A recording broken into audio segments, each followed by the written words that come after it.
On the right is silent film director William Desmond Taylor. On February 1st, 1922, at around 7:50 p.m., he was shot to death in his home. No one was ever charged with his murder.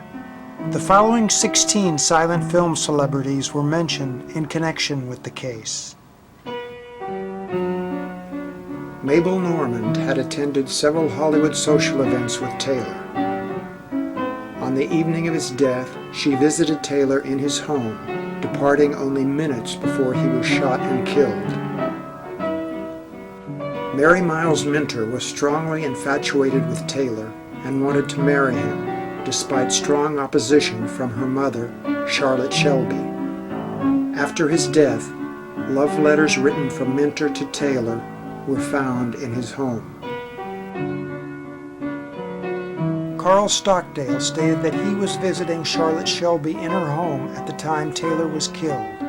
Stockdale also stated that he was the one who notified Charlotte Shelby the next morning that Taylor was dead. Douglas McLean lived in the bungalow southeast of Taylor's home, and he had been directed by Taylor.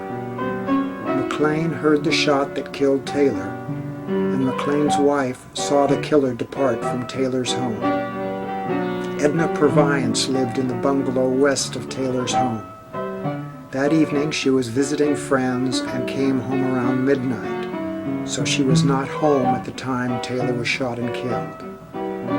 Antonio Moreno spoke to Taylor on the telephone less than an hour before Taylor was killed, and planned to meet with him at the studio on the next day. Taylor and Moreno were friends and had socialized together several times in the week before his death. Arthur Hoyt was a very close friend of Taylor's. They attended a play together on the Friday before Taylor was killed. Hoyt was dining with Moreno during the time Taylor was murdered. Margaret Gibson, also known as Patricia Palmer, had worked with Taylor in 1914. On her deathbed in 1964, she reportedly confessed that she had shot and killed Taylor. Mack Sennett, the top comedy producer in Hollywood, had previously had a turbulent romantic relationship with Mabel Normand. It was rumored that Sennett was jealous of Taylor's relationship with Mabel Normand. Kathleen Williams went to the morgue, officially identified Taylor's body, and signed his death certificate.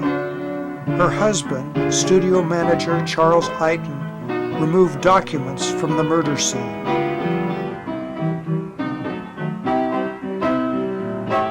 James Kirkwood had a romantic relationship with Mary Miles Minter when she was only 15, which resulted in an abortion.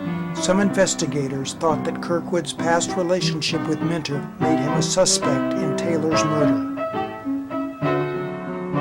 On the left is Marshall Nealon, another top Hollywood silent film director. He had previously dated Mary Miles Minter, had asked her to marry him, and was rumored to be jealous of Minter's affection for Taylor. Claire Windsor had been at a dinner party with Taylor less than a week before his death.